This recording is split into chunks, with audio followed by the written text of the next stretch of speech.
Bisa, Pak. Oke, baik. Assalamualaikum warahmatullahi wabarakatuh. Untuk sesi yang kedua akan saya mulai lagi nanti seperti biasa sesi pertama dalam perkuliahan ini ada saya menyampaikan materi, nanti ada tanya jawab ya, sehingga tanya jawab itu bisa eh, diramaikan ya dalam materi ini, tidak tidak terkesan apa, nggak ada pertanyaan, nggak ada apa gitu. Oke,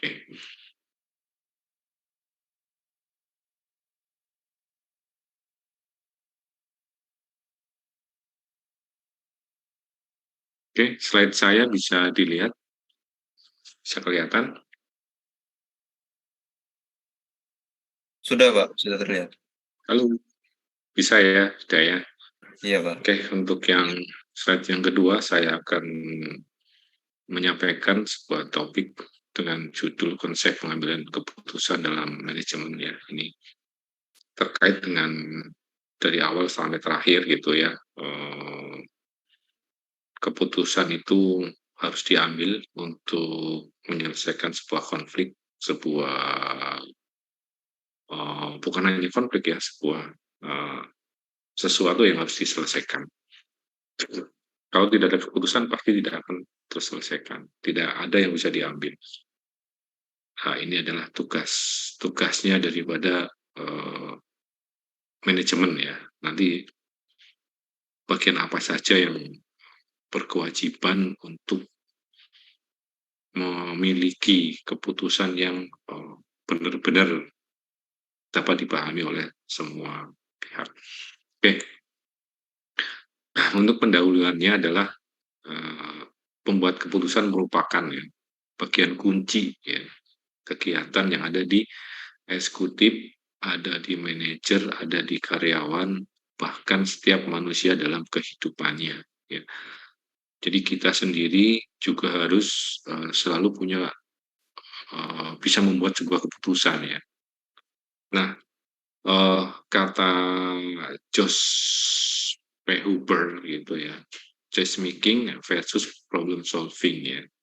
Membuat keputusan adalah berlawanan dengan problem solving ya. Oke. Uh, pengambilan keputusan itu diterjemahkan ya di dalam proses bisnis ya. Nah, sistem informasi pada prinsipnya mengandung unsur pemilihan alternatif ya ini. Nanti keputusan manajemen dalam suatu organisasi atau perusahaan. Jadi alternatif inilah yang harus dipahami ya dengan jelas, dipahami dengan, kalau bahasa saya itu dengan firm ya. Firm itu adalah sesuatu yang sudah bisa disepakati oleh semuanya. Sistem pendukung keputusan merupakan aplikasi terkomputerisasi yang membantu pihak manajemen dalam mengambil sebuah keputusan ya. Jadi SPK itu adalah merupakan sebuah sistem yang terkomputerisasi ya, yang sudah dibuat oleh para pengembang ya, para pakar yang diimplementasikan kepada para pengambil keputusan. Yang tadi itu ada eksekutif, ada manajer ya, ada supervisor ya, bahkan kita sendiri. Nah, ada beberapa tipe keputusan yang harus kita pahami. Yang pertama adalah keputusan yang terprogram atau yang terstruktur. Dibuat menurut kebiasaan, aturan, prosedur, tertulis maupun tidak, bersifat rutin ya, yang berulang-ulang. Ini yang terprogram ya. Ketika seperti kita berkuliah ini adalah terprogram ya. Inilah keputusan yang terprogram. Misalkan pengalokasian sumber daya. Ini yang berulang-ulang gitu.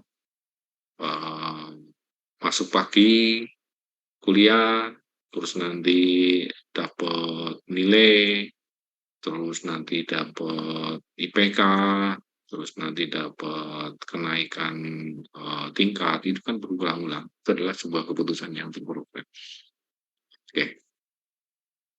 Ada keputusan yang tak terprogram, yaitu tidak terstruktur, ya, mengenai masalah khusus, ya, khas, ya, tidak biasa, kebijakan yang berulang, yang belum ada bisa menjawab.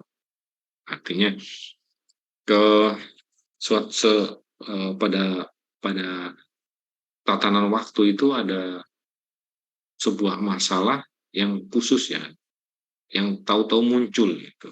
Ya, ini adalah yang tidak terprogram, yang bahasa Cilacap itu ujuk-ujuk gitu, ya, yang tiba-tiba gitu, tiba-tiba muncul. Nah, ada beberapa teknik keputusan yang terprogram. Pertama adalah yang tradisional dan modern. Itu. Kalau yang tradisional itu uh, uh, terjadi karena kebiasaan atau mengikuti prosedur baku atau saluran informasi disusun dengan baik. Ya. Ini yang tradisional. Kalau tradisional ini mungkin sudah dibukukan, ya. Kalau orang IT itu mengatakan adalah paper base gitu, ya, paper base. Yang modern, ya, menggunakan teknik, ya, operation research. Menggunakan teknik ini dijalankan menggunakan formula berupa matematik atau simulasi komputer, ya. Ini yang terprogram atau yang modern, ya. Modern ini bisa menghasilkan sebuah keputusan yang tadi yang dibuat oleh para developer, yang disiapkan untuk para eksekutif, para manajer gitu, ya. Dan nantinya bisa untuk membantu mendapatkan minimal memberikan support gitu, berdasarkan pengolahan data berbantu komputer. Ini yang sifatnya modern. Nah, kalau yang tradisional itu tidak ada komputer, ya, masih paper base. Bahkan hitung-hitungannya ya pasti menggunakan kalkulator gitu.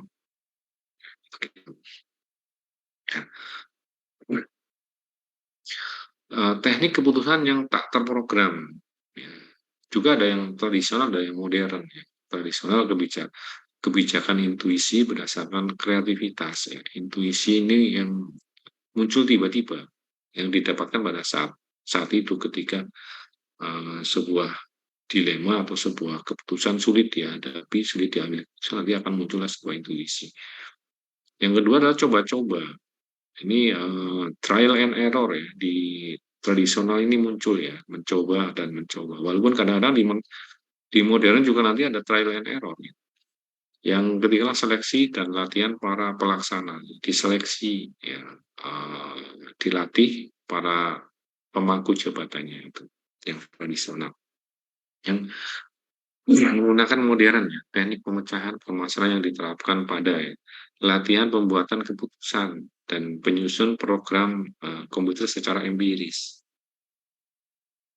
Ini merupakan yang di modern ini merupakan sebetulnya adalah pelatihan pembuatan keputusan. Ini melatih menggunakan sebuah aplikasi yang sudah dibuat, gitu, ya. Menyusun program komputer secara empiris. Disusun programnya, disesuaikan input outputnya gitu. Nah, ketika inputnya itu sudah dimasukkan, outputnya adalah sebagai hasil untuk mensupport sebuah keputusan, mensupport sebuah apa yang akan disampaikan kepada problem yang sedang dihadapi. Proses pembuatan keputusan, ya. Di dalam proses pembuatan keputusan ada pemahaman dan perumusan masalah itu. Yang pertama adalah identifikasi gejala yang muncul. Yang muncul harus diidentifikasi. Cari penyebab masalah utamanya, ya.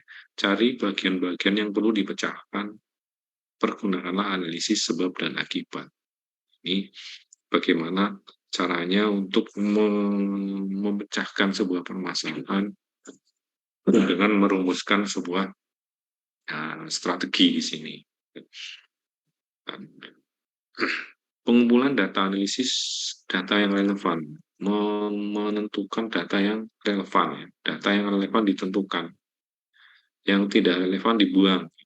Tapi ketika sebetulnya jangan dibuang ya, disimpan tapi dibedakan ya. Tadi kata Mayer tadi kemarin di awal itu kan dipilah-pilah, pilah menjadi dua ya, yang relevan dan yang tidak relevannya. Mengumpulkan data ya, datanya dikumpulkan sebaik mungkin, mencari pola dari data yang terkumpul. Pola datanya seperti apa ini? Yang disamakan ya, yang sejenis. Ya. Sekalipun tidak relevan, jadi yang relevan juga di polanya di yang sejenis, yang apalagi yang tidak relevan juga sama-sama ya.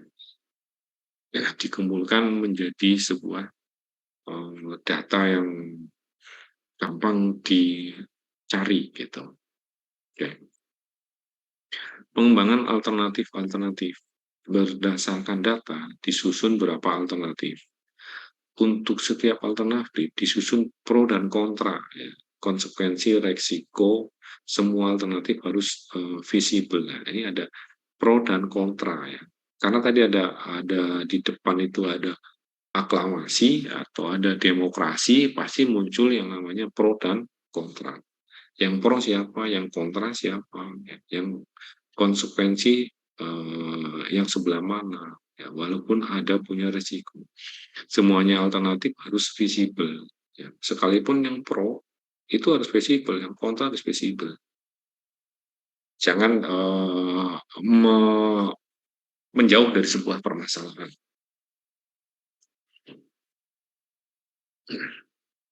Ada proses pembuatan keputusan ya. Yang pertama adalah evaluasi alternatif-alternatif. Nilai efektivitas dari setiap alternatif ya dan tolak ukur ya. Terdilihat dia realistik ya bila dihubungkan dengan tujuan dan sumber daya organisasi. Beberapa jauh memecahkan sebuah masalah ya, ini evaluasi alternatif. Yang berikutnya pemilihan alternatif terbaik berdasarkan alternatif terbaik, pilih atau pilih kompromi dari beberapa alternatif. Wah, berarti kalau di sini tadi kalau ada kompromi berarti ada demokrasi ya, harus diutamakan di dalam sebuah pengambilan sebuah keputusan gitu. Berikutnya implementasi keputusan.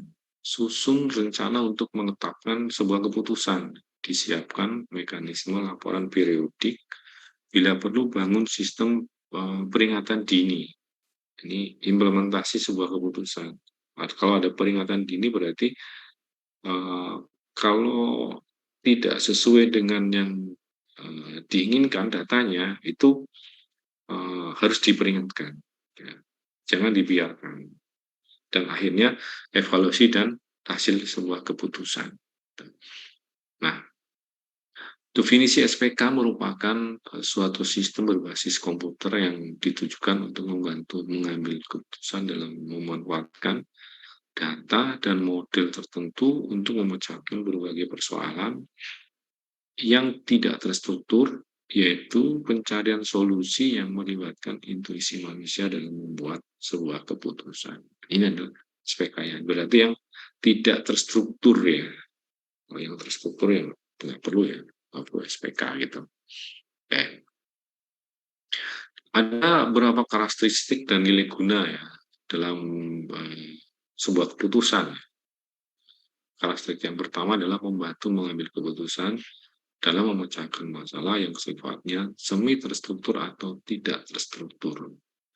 SPK merupakan mengkombinasikan penggunaan model-model analisis dengan teknik pemasukan data konvensional serta fungsi-fungsi mencari dan integrasi informasi. Dapat digunakan, dioperasikan dengan mudah oleh orang yang tidak memiliki dasar kemampuan pengoperasian komputer yang tinggi, menekankan pada aspek fleksibilitas serta kemampuan adaptasi yang tinggi. Jadi eh, karakteristik daripada SPK ini ya sekalipun eh, tidak punya basic komputer, tetapi kalau dioperasikan dia mampu menganalisa, bisa gitu. Makanya bagaimana caranya membuat sebuah aplikasi berbasis pengambilan keputusan yang user friendly ya di dalam yang diharapkan seperti itu, sehingga hasil dari implementasi itu tidak mengalami kesulitan pada pemakainya. Ini kadang-kadang sebuah sistem itu setelah dibuat malah merugikan, bahkan menyulitkan gitu, yang hasilnya tidak seperti yang diinginkan gitu. Walaupun karena mungkin pada saat inputnya itu salah gitu, mengoperasikannya salah, karena sistem itu tidak user friendly sehingga hasilnya itu tidak maksimal gitu. Ketika yang mengerjakan orang benar-benar yang tahu alur dari informasi, yang alur memang ahli dalam bidang komputer, bisa menghasilkan yang baik gitu. Tetapi ketika dijalankan sama orang yang belum ahli dalam komputer, apalagi mahir gitu ya, hasilnya beda. Sekalipun inputnya sama gitu ya. Nah ini yang harus disepakati ya. Kita sebagai orang IT membuat sebuah sistem, pastinya adalah sistem yang bisa dipakai oleh semua kalangan atau user friendly. Itu oke. Okay. Keuntungan sebuah SPK ya, menghemat waktu untuk memecahkan masalah, sangat kompleks dan tidak terstruktur, menghasilkan solusi dengan lebih cepat, serta hasilnya dapat diandalkan. Walaupun suatu SPK mungkin saja tidak mampu memecahkan masalah yang dihadapi oleh pengambil keputusan, namun ia dapat menjadi stimulan ya bagi pengambil keputusan dalam memahami sebuah persoalan. Stimulan itu menambah pemahaman gitu, mendorong itu sebagai decision gitu, support system, mensupport gitu ya. Yang disupport siapa? Tentunya yang disebut adalah tadi eksekutif, manajer, atau leader ya. Seperti SPK dapat menyediakan bukti tambahan untuk memberikan pembenaran sehingga dapat memperkuat posisi pengambil sebuah keputusan. Nah, kalau kita mau ngambil keputusan tanpa ada tadi ada data ya yang kita punya, pasti kita akan sulit. Tapi kalau kita punya data, misalkan yang diambil dari minimal sebuah sistem pengambilan keputusan, pasti kita akan yakin memperkuat diri kita untuk bersikap gitu ketika kita mengambil sebuah keputusan. Karena pengambilan keputusan itu bukan sesuatu yang mudah ya. Pengambilan keputusan itu sesuatu yang sulit ya dihadapi gitu. Ya, oke. Keterbatasan SPK, ada beberapa kemampuan manajemen dan bakat manusia yang tidak dapat dimodelkan. Jadi kadang-kadang SPK itu punya keterbatasan karena eh,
Halo Pak, baik Pak.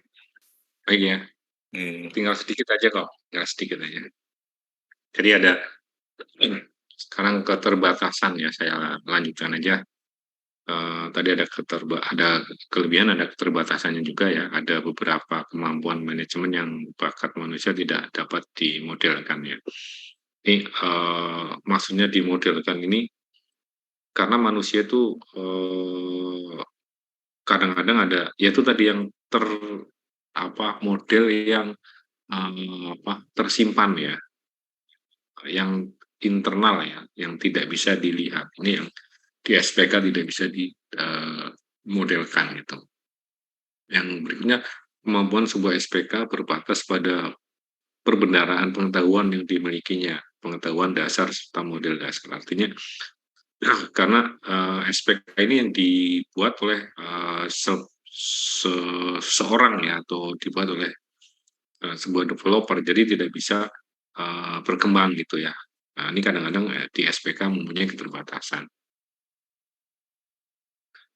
Mungkin SPK-nya udah jadul juga bisa juga gitu, karena tidak terkini dan terupdate. Kalau diupdate berarti harus merubah struktur semuanya itu.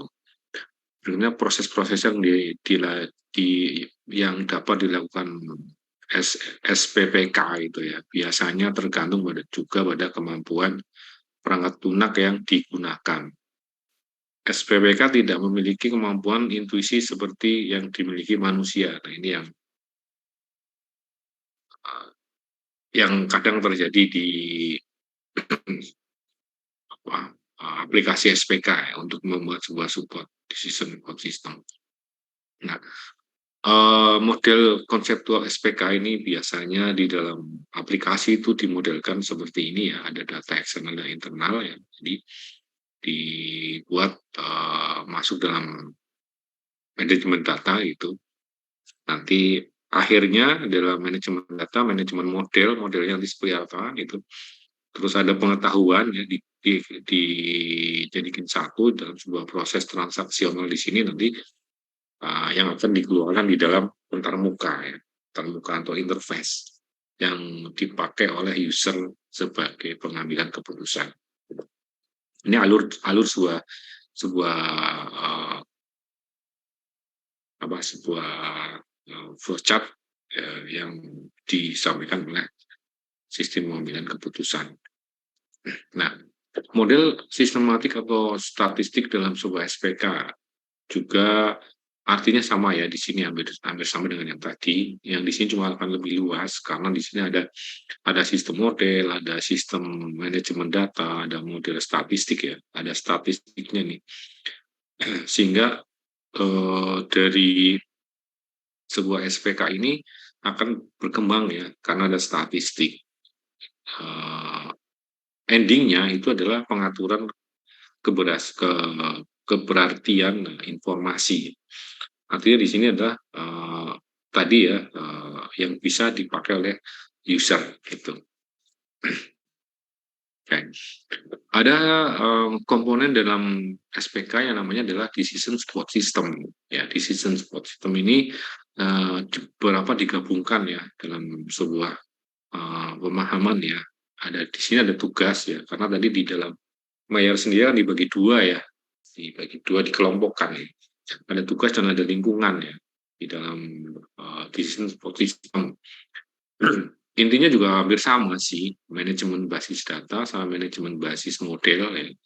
Data dengan modelnya itu dijadiin satu, diproses transaksional akan menjadi manajemen penyelenggara dialog. Artinya di sini antara pemakai dengan sistem ini harus bisa berdialog gitu. Jadi punya interval ya untuk menentukan sebuah support ya.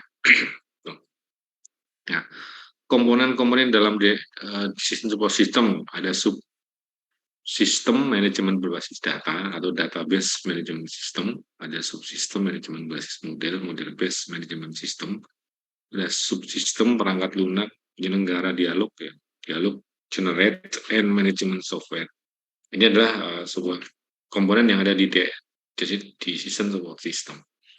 Nah, Komponen yang pertama adalah subsistem manajemen basis data. Jadi basis datanya ada di sini semua ya, sumber data eksternal maupun data internal, keuangan. Ini adalah merupakan basis data yang akan disampaikan untuk manajemen penyelenggara dialog gitu. Nah, ada di season support system ya,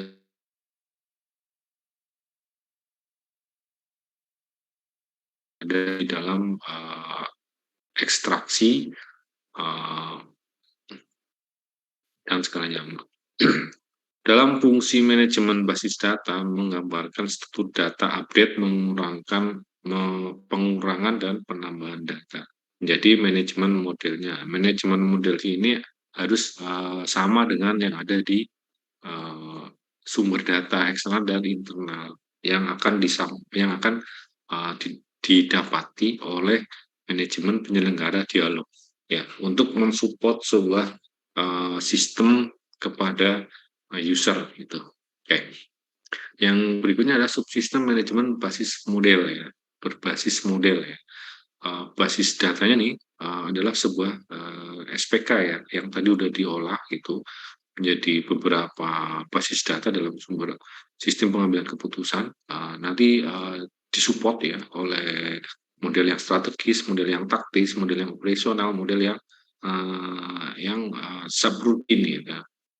Nah, dari model-model ini yang tadi awal sudah disampaikan akan diolah oleh dan diolah ya di sini artinya fungsi manajemen basis model ini diolah ya menciptakan model, mengupdate model, memanipulasi dan selanjutnya di sini uh, akhirnya akan menjadikan sebuah manajemen penyelenggara dialog. Artinya penyelenggara dialog ini adalah output akhir daripada basis model yang akan disampaikan untuk kepada pemakai atau user.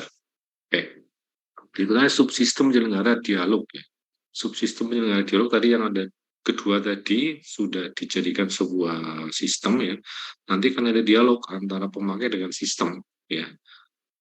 Berbasis bahasa aksi dan bahasa tampilan itu. Aksinya di sini kita menginputkan apa. Nanti akan menghasilkan sebuah tampilan atau presentasi. Presentasi ini bentuknya nanti bisa biasanya kalau di dalam sistem pengambilan keputusan paling paling mudah lah bentuknya adalah menggunakan grafik ya. Itu paling gampang dibaca dari ribuan data itu kalau dibaca dengan menggunakan grafik itu akan lebih mudah gitu ya. Tuh. Oke. Ya. Dari uraian di atas didapatlah sebuah summary yaitu tipe keputusan dibagi menjadi tiga ya, yang terstruktur, tidak terstruktur dan semi terstruktur ya. Tadi di awal sudah dibahas ya. SPK merupakan suatu sistem berbasis komputer ya, lagi-lagi berbasis komputer yang ditujukan untuk membantu mengambil sebuah keputusan dalam memanfaatkan data dan model tertentu untuk memecahkan berbagai persoalan yang tidak terstruktur ya. SPK itu tadi ya, yang tidak terstruktur, yang terstruktur ya, yaitu mencari solusi yang melibatkan intuisi manusia dalam membuat sebuah keputusan. Jadi artinya eh, hasil yang sudah disampaikan sama SPK juga ada intuisi dari sebuah pemikiran sebuah manusia, pemikiran manusia. Gitu. Jadi nanti digabung menjadi satu. Jadi komponen SPK meliputi subsistem data, subsistem model, dan subsistem dialog. Tadi yang terakhir. Referensinya nanti diambil dari Miklot ya, nanti Anda bisa cari ya di sini lebih detail lagi. Yang di depan adalah merupakan sebuah ringkasan itu. Ini yang bisa saya sampaikan untuk uh, sistem pengambilan keputusan. Barangkali masih ada yang mau ditanyakan, silakan yang sudah bergabung untuk memberikan sebuah support atau memberikan meramaikan ada ide, ada apa, silakan disampaikan. Mumpung kita belum puas. Karena saya rencanakan hari Kamis itu kita udah UAS ya. Hari Kamis kita UAS. Bagaimana, Pak? Hari Kamis kita UAS. Berarti besok ya, Sesuai Pak? jadwal. Ya, sesuai jadwal nanti luring ya. Pakai eh, tatap muka. Nah, kalau nggak ada pertanyaan, Boleh bertanya, Pak? ya silakan. Berarti ini ya, Pak ya, kalau dari penjelasan yang Bapak sampaikan itu, kan istilahnya SPK itu kan metodenya kan ibaratnya nggak hanya satu ya, Pak ya. Banyak banget lah ibaratnya loh. Ada kayak AP atau TOPSIS dan lain seperti itu ya, Pak. Nah, berarti itu bisa kita ambil kesimpulan seperti ini juga ya, Pak. Istilahnya tidak ada yang SPK yang istilahnya itu sangat sempurnanya dalam artian bisa sangat-sangat membantu loh istilahnya, Pak. Seperti itu ya, Pak. Ya, betul sekali. Jadi ada topsis, ada segala macam ya yang dibalut sebuah sistem pengambilan keputusan, toolnya gitu ya. Itu hanya sebagai support bahwa kita itu gambaran ketika kita mau memberikan statement gitu, ada data yang bisa kita ambil sebagai rujukan gitu, Mas. Ya, ketika kita membuat sebuah buku, rujukannya kan tidak cuma satu, rujukan banyak gitu ya. Ketika kita membuat keputusan juga lebih bagus, rujukannya itu banyak gitu. Jangan cuma satu aja. Kalau cuma ngambil infonya jadi satu orang mungkin tidak visible, tapi kalau mungkin ngambil isunya dari 4 atau 3 atau 5 orang lebih dari satu pasti akan visible kan gitu. Begitu juga SPK. SPK akan sangat berguna ketika banyak banyak banyak tipenya ketika kita mau mengambil sebuah keputusan. Karena apa? Karena butuh speak way data, butuh data, butuh pembanding ya, butuh pembanding gitu. Kalau ada pembanding kan kita lebih mudah daripada tidak ada pembanding gitu ya. Coba aja kalau Anda suruh makan makan bakso itu kurang kurang kurang wow ya, kurang kurang energik ya. Tapi kalau ada bakso, ada soto, ada sate ya disajikan di dalam menu meja kita, pasti kita akan bergairah kan gitu. Ya enggak? Coba kalau di meja cuma ada bakso aja gitu. Ya bakso lagi kan gitu ya enggak, tapi kalau ada sate, ada soto babat, ada wah banyak macamnya kita akan bergairah makan kan gitu. Nah, ketika kita bergairah makan itulah dan sebuah statement buat keputusan yang minimal itu bisa mendekati kebenaran, belum belum 100% ya, belum 100% gitu. Karena 100% pasti nanti ada finally-nya gitu. Finally-nya bisa biar 100% itu. Dan pekerjaan itu tidak pernah 100% berhasil.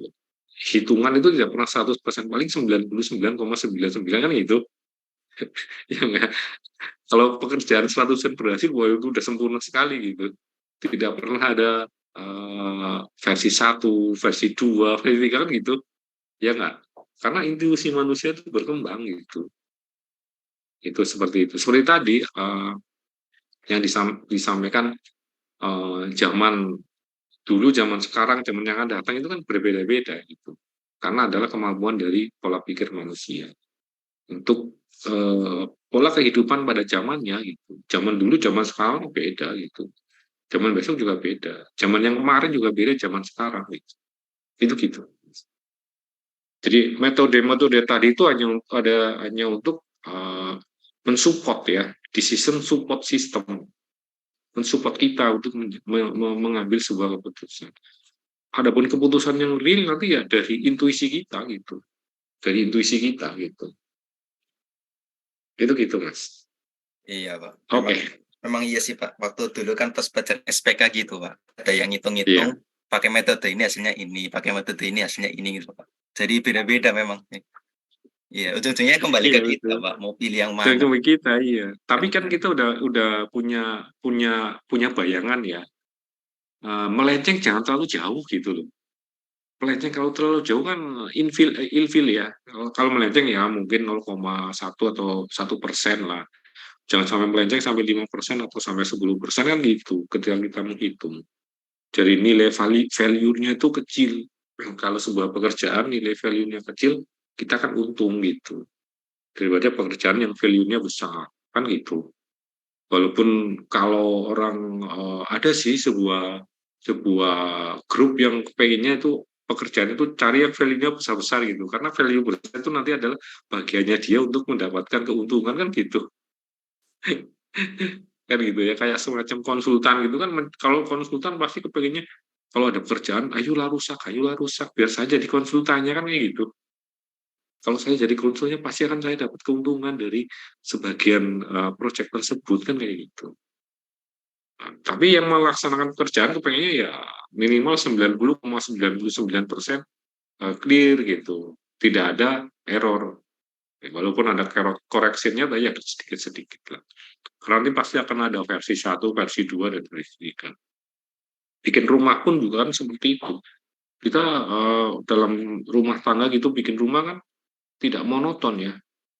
5 tahun sekali, 5 tahun yang akan datang pasti rumah kita kan berubah. Mungkin catnya warnanya putih jadi warna hitam gitu ya. Yang warna hitam jadi warna merah. Kan gitu, pasti kan berubah-ubah. Itu merupakan sebuah dinamika. Itu gitu.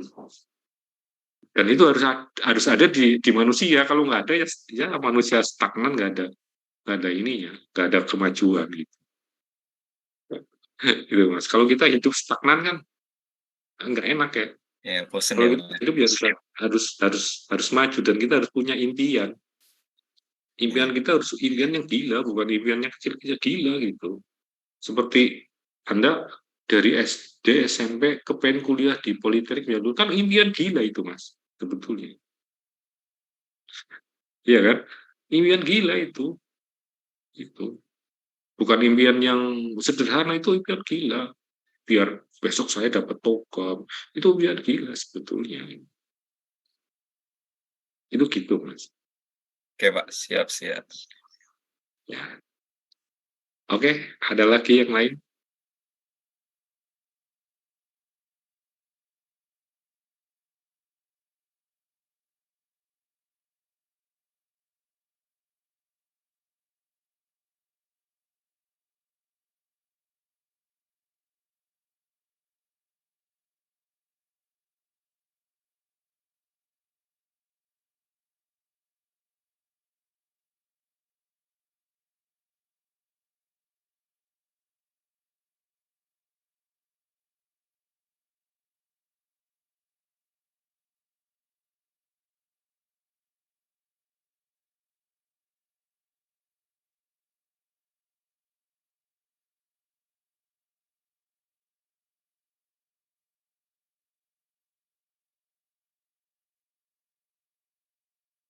Mau ada kisi-kisi nggak untuk UASnya nanti?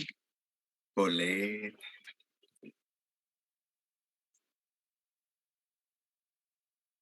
Kalau mau ada nanti saya tampilkan kisi-kisinya. Kalau diizinkan ya boleh, Pak. Ditampilkan. Kalau diizinkan ya, saya izinkan dong pasti dong. Tenang, saya lagi cari nih di mana nih kemarin muncul, kok sekarang nggak muncul ya.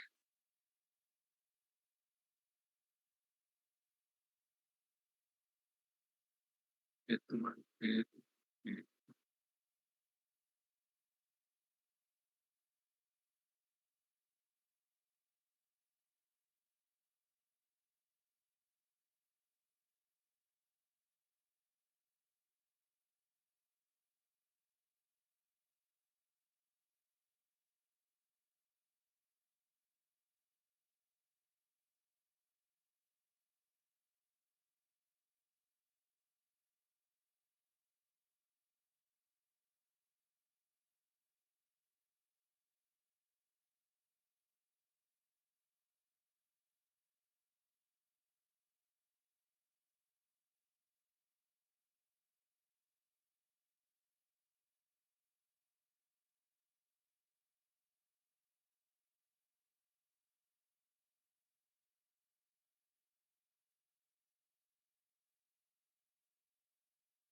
Oke, ini saya langsung tampilkan aja kisi-kisi untuk besok. hari Kamis, ya silakan mau dipoto, mau di apa, silakan kisi-kisi soalnya.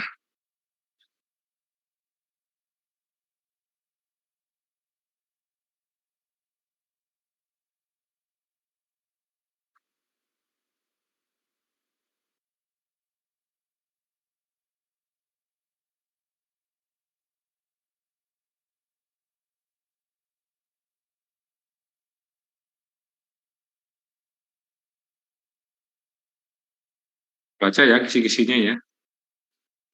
Mohon maaf Pak, itu maksudnya isu itu nanti kita dipaparkan sebuah permasalahan atau gimana Pak? Iya, iya Oh, dong. Kan ada isunya nanti misalkan sebuah pendukung keputusan ya, berarti belajar tuh sebuah pendukung keputusan. Terus oke. nanti ada isu keberhasilan organisasi kedisiplinan ya, cari kedisiplinan kan gitu.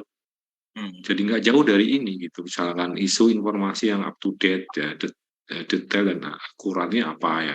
Terus nanti langkah-langkah problem solving isunya ini. Nah, silakan Anda pelajari itu gitu. Jadi nanti tidak melenceng jauh kemana-mana gitu. Itu gitu. Oke Pak, siap. Nggak jauh dari itu gitu. Nggak jauh dari itu. Jadi jangan jangan Joko Sembung naik ojek gitu ya. Kita belajar yang sana, akhirnya yang keluar sini gitu. Jadi nggak nyambung gitu. Apa yang dipelajari, apa yang disampaikan nggak nyambung gitu. Itu gitu.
Gimana? Ada pertanyaan lagi? Izin bertanya, Pak.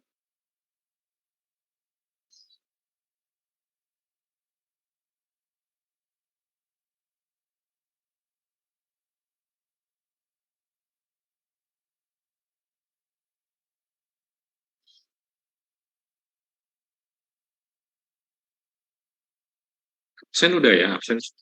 Ya, silakan. Udah disiapkan sama kita. Tinggal Anda bawa pulpen aja.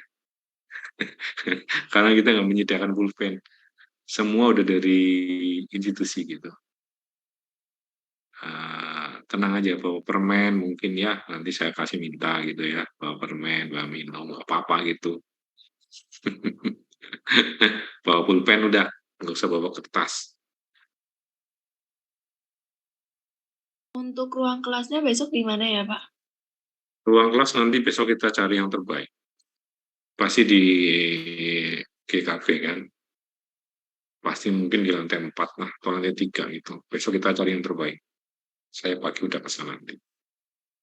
Saya juga belum tahu ruangan yang sebelah mana juga belum tahu. Tapi kan nanti dari pagi sampai sore kan pasti saya di situ karena di 4 kelas ya, berurutan gitu, berurutan sesuai dengan jadwal. Sebetulnya kalau bisa sama saya lebih senang, tapi kan nggak bisa sama ya karena mereka juga yang lain juga sama aja gitu. Kalau bisa sama saya lebih senang.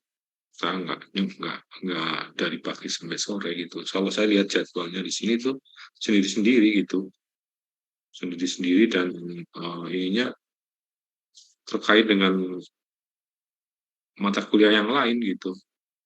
Jadi nggak bisa. Itu gitu.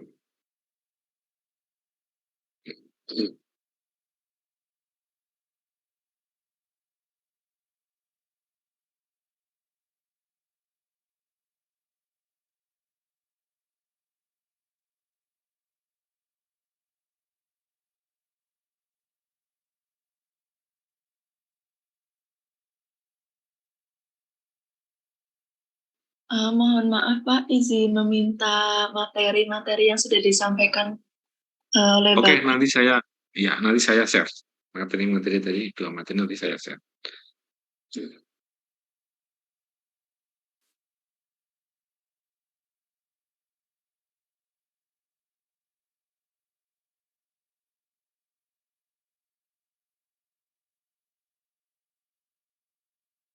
Baik, kalau nggak ada lagi, mungkin nanti kita bisa sharing di WA Group ya.